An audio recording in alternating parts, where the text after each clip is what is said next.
আসসালামু আলাইকুম গাইস, আশা করি সবাই ভালো আছেন। গাইস আমি আপনাদের দোয়া আলহামদুলিল্লাহ ভালো আছি। তো গাইস মনে হইতেছে আজকে আমার জীবনের সবচেয়ে বড় একটি স্বপ্ন পূরণ হতে যাচ্ছে, সেটি হচ্ছে উমরা। তো আমার ছোটোবেলা থেকে অনেক ইচ্ছা ছিল যে যদি আমি কোনো বড় হয়ে টাকা কামাতে পারি, ইনকাম করতে পারি, তো তাহলে আমি আমার নিজ টাকা দিয়ে উমরা করবো। তো ইনশাল্লাহ আমি সৌদি আরব আসছি প্রায় 1 বছর হয়ে গেছে, কিন্তু আমি উমরাতে যেতে পারিনি সমস্যার কারণে। তো ইনশাল্লাহ আজকে আমি রওনা দেবো উমরার উদ্দেশ্যে একটু পর। তো গাইস আমি ভাবলাম যে উমরাতে যাওয়ার সময় যেহেতু এটা আমার নবীর দেশ সৌদি আরব, তো আমি নবীর দেশটা আপনাদেরকে একটু দেখানোর চেষ্টা করব। আর উমরা করার ক্ষেত্রে আমাকে সব দিক দিয়ে সহযোগিতা করবে আমার এক পাকিস্তানি মামু, ও একটু পরে গাড়ি নিয়ে চলে আসবে। তো আমি প্রথমে ভাবছিলাম যে আমি বাস দিয়ে যাবো উমরা করতে, তো আমার পাকিস্তানি মামু বলতে যে না, আমার যেহেতু গাড়ি আছে তুই আমার গাড়ি দিয়ে চলে যাবি, সমস্যা নেই। তো আমি আর কি বলবো পাকিস্তানি মামুকে, আমি বলছি আচ্ছা ওকে, তুমি তোমার গাড়ি নিয়ে যাইছো, সমস্যা নেই।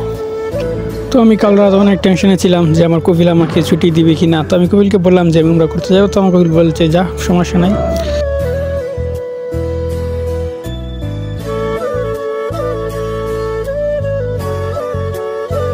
তো আমি সত্যি খুব এক্সাইটেড যে আজকে আমার সবচেয়ে বড় স্বপ্নটা পূরণ হতে যাচ্ছে ইনশাল্লাহ। আমরা সৌদি যে অঞ্চলটিতে আছি সেই অঞ্চলটির নাম হাইল। তো হাইলে অনেক ঠান্ডা, অনেক শীত, তো তাই আমার সাথে আমার শীতের কাপড় চাপড় নিয়ে নিতেছি। এই স্কুল ব্যাগটা আমার হাতে ধরে আমার মনে হচ্ছে যে আমি প্রাইভেটে যাবো। তো আমি যখন প্রাইভেটে যেতাম নিয়মিত আমি ওই ব্যাগটার সাথে নিয়ে যেতাম। তোমার আজ কত এরকম মনে হচ্ছে যে আমি আজকে প্রাইভেটে যাবো, আমার এরকম একটা ফিল পাচ্ছি আর কি। তো ফাইনালি গাইস আমার পাকিস্তানি মামা কিন্তু নিচে চলে এসেছে, আমরা নিচে যাইতেছি, দেখা যাক।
आपसी को कार्बन से हाँ